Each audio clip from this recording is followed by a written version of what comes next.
Hello friends, welcome to Indian recipes Tamil. நம்ம இன்றைக்கி சூப்பரான ஹல்வா ரெசிபி தான் பார்க்க போகிறோம். ஹல்வானாலே வெள்ளை சக்கரை, அதுக்கப்புறமா பார்த்திங்கன்னா மைதா இதெல்லாம் சேர்த்து செய்கிறது தான் ஹல்வான்னு நினச்சிட்ருப்பாங்க. ஆனால் அப்படி கிடையாது. நம்ம கோதுமை, வெல்லம், நெய்யெலாம் வச்சு நல்லா சத்தான அல்வா கூட தயார் பண்ணலாம். சுவையாகவும் இருக்கும், சத்தாகவும் இருக்கும். செய்கிறதும் ரொம்ப ரொம்ப ஈஸி. அல்வானா பார்த்திங்கன்னா நிறைய நேரம் கிண்டிகிட்டே இருக்கணும், அது கடாயிலலாம் ஒட்டும் அப்படி சொல்லிட்டு ரொம்ப பயப்படுவீங்க. அந்த மாதிரிலாம் கிடையவே கிடையாது. நம்ம இன்றைக்கி செய்ய போகிற அல்வா பார்த்திங்கன்னா அப்படியே வாயில் வச்சதும் கரைஞ்சிரும். அது செய்கிறதும் ரொம்ப ரொம்ப ஈஸி. ஸோ வாங்க ஃப்ரெண்ட்ஸ், எப்படி செய்கிறதுன்னு வீடியோக்குள்ளே போய் பார்க்கலாம். இந்த ரெசிபி பண்ணுறதுக்கு ஒரு பேனில் 3 கப் அளவு தண்ணியை சூடுபடுத்திக்கோங்க.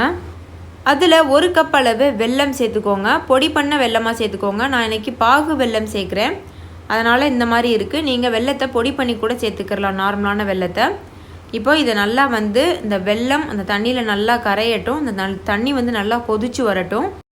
வெல்லம் நல்லா கரைஞ்சிட்டு தண்ணி கொதிக்கிற சமயத்தில் ஒரு 3 ஏலக்காயை நல்லா நசுக்கிட்டு அதை சேர்த்துக்கோங்க.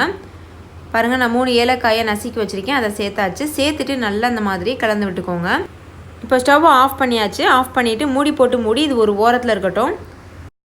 அடுத்து ஒரு கடாயை சூடுபடுத்திக்கோங்க. அதில் 1 கப் அளவு நெய் சேர்த்துக்கோங்க. உங்களுக்கு நெய் வாசனை அதிகம் வேண்டாம் அப்படின்னு நினச்சிங்கன்னா நீங்கள் 1/2 கப் அளவு கூட சேர்த்துக்கிறலாம்.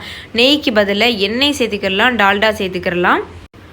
நெய் நல்லா சூடானதும் அதில் ஒரு 1/2 கப் அளவு முந்திரி பருப்பு, ஒரு கைப்பிடி அளவு இருக்கும், இது கலந்துட்டு நல்லா இதை வறுத்துடலாம். பாருங்கள், இந்த மாதிரி முந்திரி வறுப்பட்டதும் இதில் 1/2 கப் அளவுக்கு நம்ம கோதுமை மாவு சேர்த்துடலாம். நெய் நல்லா சூடாக இருக்கிறதுனால சட்டுன்னு இந்த கோதுமை பார்த்திங்கன்னா நல்லா வெந்துடும். அதே சமயத்தில் நல்ல ஒரு வாசனையும் வரும். அது வேகும்போது கட்டிகள் இல்லாமல் நல்லா இந்த மாதிரி நசுக்கி விட்டு கலந்துக்கோங்க. நல்லா அந்த நெய்யிலேயே அந்த கோதுமை மாவு கரைஞ்சிருச்சு. இந்த சமயத்தில் நம்ம எடுத்து வச்சுருக்க தண்ணியை சேர்த்துடலாம். நம்ம வெல்லம் தண்ணியில் கரைச்சி வச்சுருக்கோம் பார்த்திங்களா, சுட சுட, அந்த சூடான தண்ணியை இதில் சேர்த்துடலாம். சேர்த்துட்டு நல்லா அந்த மாதிரி கலந்து விடுங்க. ஒட்டுமொத்தமாக தண்ணியை சேர்த்துறாதீங்க, கொஞ்சம் கொஞ்சமாக சேர்த்து கலந்து விட்டுட்டே இருங்க. பாருங்கள், இப்போ நான் பண்ணுற மாதிரி. ஆனால் முழு தண்ணியையுமே நம்ம யூஸ் பண்ணிடணும். நம்ம 3 கப்பு தண்ணியில் 1 கப் வெல்லத்தை சூடுபடுத்தி கரைச்சி வச்சுருந்தோம். அந்த தண்ணியை தான் நான் இப்போ சேர்க்குறேன். நல்லா ஞாபகம் வச்சுக்கோங்க, அந்த தண்ணி நல்லா சூடாக இருக்கணும். அப்போ தான் இந்த மாதிரி அந்த கோதுமை மாவு நல்லா வேகும்.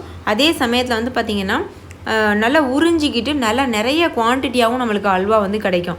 எவ்வளோ கம்மியாக இருந்துச்சு, நம்ம 1/2 கப் தான் கோதுமை மாவு சேர்த்தோம், ஆனால் அந்த கடாய் நிறைய அல்வா நம்மளுக்கு கிடைக்கும். பாருங்கள், இப்போ கொஞ்சம் கொஞ்சமாக சேர்த்துட்டு கடைசியாக நான் முழு தண்ணியுமே சேர்த்துட்டேன். இப்போ நல்லா இதை கலந்து விட்டுக்கலாம். பார்க்குறதுக்கு உங்களுக்கு தண்ணியாக தெரியும். ஒரு 2 நிமிஷத்துலேயே இது சூப்பராக வத்திரும். வத்திட்டு அந்த நெய், நம்ம சேர்த்த நெய்யெல்லாம் அப்படியே வெளிவிட ஆரம்பிக்கும். பாருங்கள், நல்லா வத்திடுச்சு. இப்போ 2 நிமிஷம் ஆயிடுச்சு. நல்லா இந்த மாதிரி கலந்து விட்டுட்டே இருங்க. நம்ம இதில் ஆல்ரெடி நிறைய நெய் சேர்த்துட்டோம், அதனால் இனிமேல் நெய் சேர்க்க தேவையில்லை.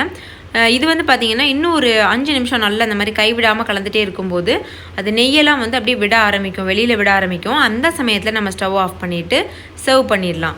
இப்போ பாருங்கள், 5லேருந்து 10 நிமிஷம் ஆயிடுச்சு. நல்லா நெய்யெல்லாம் வெளியே விட்டுருச்சு. பாருங்கள், நம்ம ஊற்றின எல்லா நெய்யுமே வெளியில் வந்துருச்சு. பாருங்கள் எவ்வளோ நெய் வந்திருக்குன்னு. இந்த மாதிரி நல்லா சுருளை கிளந்துட்டே இருங்க.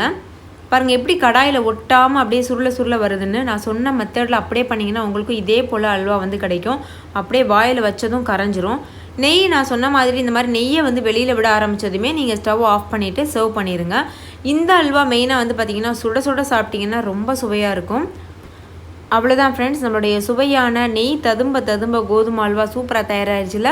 நீங்களும் கண்டிப்பாக ட்ரை பண்ணி பாருங்கள். ட்ரை பண்ணிவிட்டு உங்களுடைய எக்ஸ்பீரியன்ஸ் எப்படி இருந்ததுன்னு கமெண்ட்டில் என் கூட ஷேர் பண்ண மறந்துடாதீங்க. இந்த வீடியோ எல்லாருக்கும் ரொம்ப பிடிச்சிருக்கும் நம்புறேன். பிடிச்சிருந்தா லைக் பண்ணுங்கள், உங்கள் ஃப்ரெண்ட்ஸ் கூட நிறைய ஷேர் பண்ணுங்கள். அவங்களும் பார்த்து பயன்பெறுவாங்க. இன்னொரு சூப்பரான ரெசிபியோட நான் உங்களை சந்திக்கிறேன். தேங்க்யூ, பாய்.